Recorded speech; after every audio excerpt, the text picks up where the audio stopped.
കൃത്യമായി ചൂണ്ടിക്കാണിച്ചു പോകുമെന്നുള്ളതുകൊണ്ട് അവരതിനെ ആ അജണ്ടയിലേക്ക് കടന്നില്ല. അതുകൊണ്ടാണ് ഞാൻ പറഞ്ഞത്, അവർക്ക് ഗവൺമെൻറ്റിനെതിരായിട്ടോ അതുപോലെ തന്നെ ഇടതുപക്ഷ ജനാധിപത്യ മുന്നണിക്കെതിരായിട്ടോ രാഷ്ട്രീയ ആയുധമുണ്ടായിരുന്നില്ല എന്ന് പറയാൻ കാരണം അതുകൊണ്ടാണ്. കേരളത്തിലെ അടിസ്ഥാനപരമായ മാറ്റങ്ങൾ, വിദ്യാഭ്യാസ മേഖല, ആരോഗ്യ മേഖല, തൊഴിൽ നൽകുന്നതിന് വേണ്ടിയുള്ള പുതിയ KDISC ഉൾപ്പെടെയുള്ള വിജ്ഞാന കേരളത്തിൻ്റെ ഭാഗമായിട്ടുള്ള പദ്ധതി, അതേപോലെ തന്നെ ഏറ്റവും ശ്രദ്ധേയമായ രീതിയിൽ നടപ്പിലാക്കിയിട്ടുള്ള ലൈഫ് പദ്ധതി, അതിദാരിദ്ര്യം അവസാനിക്കുന്ന ഇന്ത്യയിലെ ആദ്യത്തെ സംസ്ഥാനമായിട്ട് കേരളം മാറുന്ന പ്രശ്നം ഉൾപ്പെടെ എല്ലാ കാര്യങ്ങളും, വികസനത്തിൻ്റെ ഭാഗമായിട്ട് നാഷണൽ ഹൈവേ, അതുപോലെ തന്നെ മലയോര ഹൈവേ, തീരദേശ ഹൈവേ, വ്യാവസായിക മേഖലയിൽ വന്ന മാറ്റം, 3,50,000-ഓളം വരുന്ന സംരംഭങ്ങൾ രജിസ്റ്റർ ചെയ്യപ്പെട്ടതും അതിൻ്റെ പ്രവർത്തനത്തിലൂടെ 7 ലക്ഷത്തിലധികം ആൾക്ക് ജോലി ലഭിച്ചത്, PSC മുഖേന കിട്ടിയ ജോലിയുടെ എണ്ണം ഇന്ത്യയിൽ ഏറ്റവും കൂടുതൽ ജോലി ലഭിച്ചത് അത് പകുതിയിലധികം കേരളത്തിലാണ് എന്ന കാര്യം ഉൾപ്പെടെ എല്ലാ കാര്യങ്ങളും, ഞാനതിൻ്റെ ഓരോരോ വിശദീകരണത്തിലേക്ക് കാർഷിക മേഖല, പട്ടയത്തിൻ്റെ പ്രശ്നം ഉൾപ്പെടെ എല്ലാം ജനങ്ങളുമായി ബന്ധപ്പെട്ട മുഴുവൻ വികസന പ്രക്രിയയും, വിഴിഞ്ഞം തുറമുഖത്തിൻ്റെ വളർച്ച, അതിൻ്റെ ഭാഗമായിട്ട് തിരുവനന്തപുരം കൊല്ലം ജില്ലയിലുണ്ടാകാൻ പോകുന്ന മാറ്റം, കോറിഡോറിൻ്റെ ഭാഗമായിട്ട് കൊച്ചിയിൽ നിന്ന് പാലക്കാട് വഴി കോയമ്പത്തൂരിലേക്കുള്ള ഇടനാഴി, വ്യാവസായിക ഇടനാഴി, കോഴിക്കോട് നിന്ന് കണ്ണൂർ വഴി കാസർഗോഡ് വഴി മംഗലാപുരത്തേക്കുള്ള വ്യാവസായിക ഇടനാഴി, ഇതെല്ലാം സംബന്ധിച്ച് കൃത്യമായ നിലപാട് ഞങ്ങൾ വ്യക്തമാക്കിയിട്ടുണ്ട്.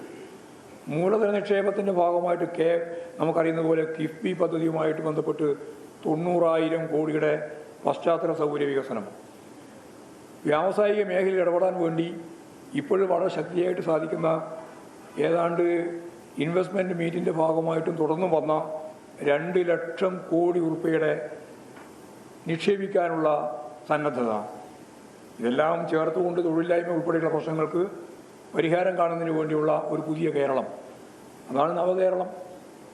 ഈ മുദ്രാവാക്യം ഞങ്ങൾ നിലമ്പൂരിൽ വളരെ ശക്തിയായിട്ട് ജനങ്ങളുടെ മുമ്പിൽ അവതരിപ്പിച്ചിട്ടുണ്ട്. UDF ആകെ പറയാനുണ്ടായിരുന്നത് കൈക്കൂലി കൊടുത്തുകൊണ്ടാണ് വോട്ട് ശേഖരിക്കുന്നത് എന്നാണ്. കൈക്കൂലി മന്ത്രിമാരുടെ കൈക്കൂലിയല്ല. മുമ്പ് അതായിരുന്നല്ലോ സാധാരണ ചർച്ച. 9 കൊല്ലക്കാലം കൊണ്ട് ഒരു മന്ത്രിക്കെതിരായിട്ട് ഒരു ആരോപണം ഉന്നയിക്കാൻ അവർക്ക് സാധിച്ചിട്ടില്ല. എന്നിൽ പറഞ്ഞത് ഏതാ കൈക്കൂലി? തിരഞ്ഞെടുപ്പ് വരുമ്പോൾ 62 ലക്ഷം ആളുകൾക്ക് കൈക്കൂലി പോലെ ക്ഷേമ പെൻഷൻ നൽകുന്നു എന്നാണ്. ക്ഷേമ പെൻഷൻ കൈക്കൂലിയാണെന്ന് പറഞ്ഞ കോൺഗ്രസിൻ്റെ രാഷ്ട്രീയ പാപ്പരത്വത്തെ സംബന്ധിച്ച് എന്താ പറയുക? അത് ജനങ്ങളൊക്കെ അവിടെ നല്ലപോലെ പ്രതികരിച്ചു. ഞങ്ങൾ അപമാനിക്കലാണ് എന്ന് പറഞ്ഞു. ഉയർന്ന ഉദ്യോഗസ്ഥന്മാർക്കെല്ലാം കൃത്യമായിട്ട് ഇപ്പോഴാണ് എല്ലാ ജീവനക്കാർക്കും ഉൾപ്പെടെ പെൻഷൻ. പാവപ്പെട്ട അധ്വാനിച്ച പഴയ കാലം 10-60 വയസ്സ് വരെ അധ്വാനിച്ച പാവപ്പെട്ട മനുഷ്യന് ക്ഷേമ പെൻഷൻ്റെ ഭാഗമായിട്ട് 1,600 രൂപ ഈ കേരളത്തിൽ ഇടതുപക്ഷ ജനാധിപത്യങ്ങളുടെ ഭാഗമായിട്ട് നൽകുമ്പോൾ അത് കൈക്കൂലിയാണ് എന്ന അധിക്ഷേപിക്കുന്ന നിലയിലേക്ക് അവരെത്തി. അത്തരത്തിലുള്ള നിരവധിയായ പ്രശ്നങ്ങൾ യഥാർത്ഥത്തിൽ അവിടെ അവർക്ക് ഞാൻ നേരത്തെ പറഞ്ഞ പോലെ നിരായുധീകരിക്കപ്പെട്ട ഒരു UDF-നെയാണ് നമുക്കവിടെ കാണാൻ കഴിഞ്ഞിട്ടുള്ളത്. അപ്പോൾ 2 മുദ്രാവാക്യം കേന്ദ്രീകരിച്ചുകൊണ്ട് തന്നെയാണ് ഉപതെരഞ്ഞെടുപ്പിനെ നേരിട്ടത്. വരാൻ പോകുന്ന കേരളം എന്തായിരിക്കണം, വർത്തമാന കാലഘട്ടത്തിൻ്റെ ഒരു തുടർച്ച, ഒരു 3ാം ഘട്ടത്തിലേക്കുള്ളതിൻ്റെ യാത്ര, ഇതുതന്നെയാണ് അവിടെ ചർച്ച ചെയ്യപ്പെട്ട ഒരു പ്രധാനപ്പെട്ട വിഷയം. അതുപോലെ ഞാൻ നേരത്തെ പറഞ്ഞ വർഗീയതക്കെതിരായിട്ടുള്ള കാര്യവുമാണ്. വർഗീയതക്കെതിരായിട്ടുള്ള കാര്യം പറഞ്ഞു വന്നപ്പോൾ ഇപ്പോഴും വ്യാപകമായ ഒരു പ്രചാരവേല, ഞാനെന്തോ വർഗീയവാദികളുമായിട്ട് കൂട്ടുകൂടാൻ ശ്രമിച്ചിരിക്കുന്നു എന്നുള്ള ഒരു പ്രചാരവേല, കള്ള പ്രചാരവേല നടത്തിക്കൊണ്ടിരിക്കുകയാണ്.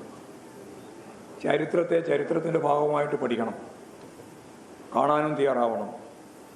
അങ്ങനെ അല്ലാതെ വരുമ്പോഴാണ് ഇത്തരത്തിലുള്ള പ്രശ്നങ്ങൾ ഉയർത്താൻ UDF-ന് അനുകൂലമായ ചില നിലപാടുകൾ സ്വീകരിക്കാൻ മാധ്യമങ്ങളിൽ തന്നെ ചിലർ ശ്രമിച്ചിട്ടുള്ളത് എന്ന കാര്യം, പ്രത്യേകിച്ച് മീഡിയ വണ്ണിനെ പോലുള്ള ആളുകൾ ശ്രമിച്ചത് എന്നത് വളരെ വ്യക്തമായ പകൽ വെളിച്ചം പോലെയുള്ള സത്യമാണ്. ഞാൻ സൂചിപ്പിച്ച ഒരു കാര്യം, അടിയന്തരാവസ്ഥ എന്നത് അർദ്ധഫാസിസത്തിൻ്റെ ഭാഗമായിരുന്നു. പാർലമെൻ്ററി ജനാധിപത്യ സംവിധാനം പൂർണ്ണമായിട്ട് ഇല്ലായ്മ ചെയ്തു. നാവടക്കൂ പണിയെടുക്കൂ എന്ന മുദ്രാവാക്യമാണ് നടപ്പിലാക്കിയത്. ജനാധിപത്യ അവകാശങ്ങളൊന്നും ഇല്ലായിരുന്നു. അടിയന്തരാവസ്ഥക്കെതിരായിട്ട് ആരെങ്കിലും മിണ്ടിയാൽ ഇനി മുണ്ടുമോ എന്നുള്ള പ്രതീക്ഷയുണ്ടെങ്കിൽ അവരെല്ലാം രണ്ട് രീതിയിൽ വിസ അടിസ്ഥാനപ്പെടുത്തിയും DER അടിസ്ഥാനപ്പെടുത്തിയും കൽത്തുറുങ്കിലടക്കുന്ന കാലമായിരുന്നു അടിയന്തരാവസ്ഥ. ഞങ്ങളെല്ലാം അടിയന്തരാവസ്ഥയുടെ കാലത്ത് ജയിലിൽ കടന്ന അനുഭവമുള്ളവരാണ്. ആ അർദ്ധ ഫാസിസ്റ്റ് രീതിയിലുള്ള ഇന്ദിരാഗാന്ധിയുടെ നേതൃത്വത്തിൽ നടപ്പിലാക്കിയിട്ടുള്ള കോൺഗ്രസ് നടപ്പിലാക്കിയിട്ടുള്ള ഈ അമിതാധികാര വാഴ്ചക്കെതിരായി രാജ്യം അതിശക്തിയായ പ്രതിഷേധം രൂപപ്പെടുത്തി വളർത്തിയെടുത്തു. ഇതിൻ്റെ ഭാഗമായിട്ടാണ് അന്ന് സദാ EMS പറഞ്ഞതുപോലെ ഇവിടെ തിരുവനന്തപുരത്താണ് ആ മുദ്രാവാക്യം ആദ്യമായിട്ട് ഉയർത്തിയത്. ഞങ്ങൾ ഉയർത്തുന്ന മുദ്രാവാക്യം അടിയന്തരാവസ്ഥ അറബിക്കടലിൽ എന്നതാണ്. ആ അടിയന്തരാവസ്ഥ അറബിക്കടലിൽ എന്ന മുദ്രാവാക്യം വെച്ചുകൊണ്ട് ഇന്ത്യ മുഴുവൻ ഒറ്റക്കെട്ടായി ഈ അമിതാധികാര വാഴ്ചക്കെതിരായി അർദ്ധ ഫാസിസ്റ്റ് ഭീകര വാഴ്ചക്കെതിരായി അതിശക്തിയായ രാഷ്ട്രീയ മുന്നേറ്റമാണ് പിന്നീട് നമ്മൾ കണ്ടത്. ആ മുന്നേറ്റത്തിൻ്റെ ഭാഗമായിട്ടാണ് നമുക്കെല്ലാം അറിയുന്നത് പോലെ വിവിധ പാർട്ടികൾ ചേർന്ന് ഒരു രാഷ്ട്രീയ പ്രസ്ഥാനം രൂപപ്പെട്ടത്. അങ്ങനെയാണ് ജനതാ പാർട്ടിയുടെ രൂപീകരണം. ജനതാ പാർട്ടി എന്ന് പറയുന്നത് ജനസംഘത്തിൻ്റെ തുടർച്ചയായി വന്നൊരു പാർട്ടിയല്ല. വിവിധ പാർട്ടികൾ, സോഷ്യലിസ്റ്റുകാർ, ജനാധിപത്യവാദികൾ, അതുപോലെ തന്നെ ജഗജീവൻ രാമൻ്റെ CFD, സോഷ്യലിസ്റ്റ് പാർട്ടി, സ്വതന്ത്ര പാർട്ടി, ജനസംഘം ഉൾപ്പെടെയുള്ള പാർട്ടികളെല്ലാം ചേർന്ന് ഉണ്ടായ ഒരു പാർട്ടിയാണ് യഥാർത്ഥത്തിൽ ജനതാ പാർട്ടി. വിവിധ വിഭാഗങ്ങൾ, ഗ്രൂപ്പുകൾ, പാർട്ടികൾ എല്ലാം ചേർന്നുണ്ടായ ഒരു പ്രസ്ഥാനമാണ്. ഈ ജനതാ പാർട്ടിയിൽ വ്യത്യസ്ത ധാരകളുണ്ടായിരുന്നു എന്ന് ഞാൻ പറഞ്ഞു. ആ ധാരയിലാണ് ജനസംഘം ഉൾപ്പെട്ടിരുന്നത്. അങ്ങനെയുള്ളൊരു കാലത്ത് അന്ന് RSS പ്രബലമായ ശക്തിയായിട്ട് അതിൽ പ്രവർത്തിക്കുന്നില്ല. മറ്റെല്ലാ വിഭാഗങ്ങളുമാണ് പ്രധാനപ്പെട്ട ശക്തിയായിട്ടുള്ളത്. RSS ഒരു രാഷ്ട്രീയ പാർട്ടി എന്ന രീതിയിലല്ല, ജനസംഘത്തിൻ്റെ ഭാഗമായിട്ടുള്ള ഒരു വിഭാഗം എന്ന രീതിയിലാണ് ഇതിൽ ചേരുന്നത്. അങ്ങനെ രാജ്യവ്യാപകമായിട്ട് എല്ലാ വിഭാഗങ്ങളും ചേർന്ന് അടിയന്തരാവസ്ഥ അറബിക്കടലിൽ എന്ന EMS ഉയർത്തിയ മുദ്രാവാക്യം പ്രാവർത്തികമാക്കാൻ ഈ ഇന്ത്യ ഒറ്റക്കെട്ടായിട്ട് മുമ്പോട്ടേക്ക് പോയ ഒരു സാഹചര്യത്തെ പറ്റിയാണ് ഞാൻ സൂചിപ്പിച്ചത്. ആ സൂചിപ്പിച്ചതിനെയാണ് വളച്ചൊടിച്ച് കാര്യങ്ങൾ അവതരിപ്പിക്കുന്നത്. RSSുമായി CPIM ഇന്നേ വരെ ഒരു രാഷ്ട്രീയ കൂട്ടുകെട്ടും ഉണ്ടാക്കിയിട്ടില്ല. ഇന്നലെയും ഇല്ല, ഇന്നുമില്ല, ഇനി നാളെയും ഉണ്ടാവില്ല. ഇത് അസന്നിഗ്ധമായിട്ട് ഇതിനു മുമ്പ് തന്നെ എത്രയോ പ്രാവശ്യം വിശദീകരിച്ചതാണ്. അടിയന്തരാവസ്ഥയുടെ ഈ പ്രത്യേക പശ്ചാത്തലത്തെ അഭിമുഖീകരിക്കാൻ വിവിധ രാഷ്ട്രീയ ധാരകൾ ചേർന്ന് മുമ്പോട്ടേക്ക് പോയപ്പോൾ അന്ന് രൂപീകരിക്കപ്പെട്ട ജനതാ പാർട്ടി യഥാർത്ഥത്തിൽ പിന്നീട് ആ ജനതാ പാർട്ടിക്കകത്ത് തന്നെ ഉയർന്നു വന്ന ഏറ്റവും പ്രധാനപ്പെട്ട പ്രശ്നം എന്തായിരുന്നു? അതിൽ 2 മെമ്പർഷിപ്പ് ഉൾപ്പെടെയുള്ള പ്രശ്നമാണ് വന്നത്. അതിൻ്റെ ഭാഗമായിട്ടാണ് VP സിംഗിൻ്റെ മന്ത്രിസഭയെ തന്നെ അട്ടിമറിക്കുന്നതിന് വേണ്ടി BJPയും അതുപോലെ തന്നെ കോൺഗ്രസും ചേർന്ന് പിന്നീട് നിലപാട് സ്വീകരിച്ചത് എന്ന് എല്ലാവർക്കും അറിയാം. അത് RSSൻ്റെയും അതുപോലെ തന്നെയുള്ള വിഭാഗീയ നിലപാടുമായിട്ട് ബന്ധപ്പെട്ടുകൊണ്ട് തന്നെയാണ്. അതിനെതിരായ ജനാധിപത്യ സംവിധാനമാണ് യഥാർത്ഥത്തിൽ VP സിംഗ് കൈകാര്യം ചെയ്തത്. ആ VP സിംഗിനെ താഴെ ഇറക്കുന്നതിന് വേണ്ടി കോൺഗ്രസും BJPയും ചേർന്നുകൊണ്ടാണ് ആ ഗവൺമെൻറ്റിനെ താഴെ ഇറക്കിയത് എന്നുള്ള കാര്യം നമ്മൾ ഈ സന്ദർഭത്തിൽ മനസ്സിലാക്കേണ്ടതാണ്. കേരളത്തിൻ്റെ ചരിത്രം പരിശോധിച്ച് നോക്കിയാൽ RSSുമായിട്ട് ബന്ധപ്പെട്ട് പ്രവർത്തിച്ചത് ആരാ? ഞങ്ങൾ ഒരു ഘട്ടത്തിലും രാഷ്ട്രീയ മുന്നണി എന്ന രീതിയിൽ RSSുമായിട്ട് ചേർന്നിട്ടേയില്ല. എന്നാൽ കോൺഗ്രസ് വിമോചന സമരത്തിൻ്റെ ഘട്ടത്തിലാണ് ആദ്യമായിട്ട് RSSുമായി സഹകരിക്കുന്നത്. വിമോചന സമരത്തിലാണ് അവർ കാര്യമായിട്ട് ഇറങ്ങുന്നത്. അപ്പോൾ അതിൻ്റെ തുടർച്ചയായിട്ടാണ് യഥാർത്ഥത്തിൽ ഇവിടെ രാഷ്ട്രീയ തെരഞ്ഞെടുപ്പിലേക്ക് അവർ മത്സരിക്കാൻ തയ്യാറായിട്ട് വരുന്നത്. അപ്പോൾ RSS യഥാർത്ഥത്തിൽ കേരളത്തിലെ UDFുമായിട്ടാണ് പിന്നീട് മത്സരിച്ചത്. അവർ ചെയ്യുന്നതുകൊണ്ടാണ് യോജിച്ച് മത്സരിച്ചത്. മതനിരപേക്ഷ ഉള്ളടക്കം കൃത്യമായിട്ട് കൈകാര്യം ചെയ്യുന്നതിൽ ഒരു തരത്തിലുള്ള വിട്ടുവീഴ്ചയും ഞങ്ങൾ വരുത്തിയിട്ടില്ല. കാരണം